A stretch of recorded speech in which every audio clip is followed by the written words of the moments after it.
পটুয়াখালী সৈকত থেকে অজ্ঞাত ব্যক্তির অর্ধগলিত লাশ উদ্ধার। প্রতিবেদক মোহাম্মদ মামুন হোসাইন, চ্যানেল পটুয়াখালী। পটুয়াখালীর কুয়াকাটা সমুদ্র সৈকত থেকে অজ্ঞাত এক ব্যক্তির অর্ধগলিত লাশ উদ্ধার করেছে কুয়াকাটা নৌপুলিশ। শনিবার সকাল 10টায় সৈকতের চর গঙ্গামতি এলাকা থেকে লাশটি উদ্ধার করা হয়।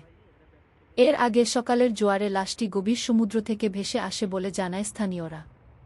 তাদের ধারণা, লাশটি ট্রলার ডুবিতে নিখোঁজ জেলেদের মধ্যে একজনের হতে পারে। কুয়াকাটা নৌপুলিশ ফাঁড়ির ইনচার্জ বিকাশ মণ্ডল বলেন, লাশের শরীরে একটি বড় চাদর জড়ানো ছিল। তবে শরীরের চামড়া উঠে যাওয়ায় এবং অর্ধগলিত হওয়ার কারণে পরিচয় শনাক্ত করা যাচ্ছে না। লাশটি ময়নাতদন্তে প্রেরণের প্রক্রিয়া চলছে।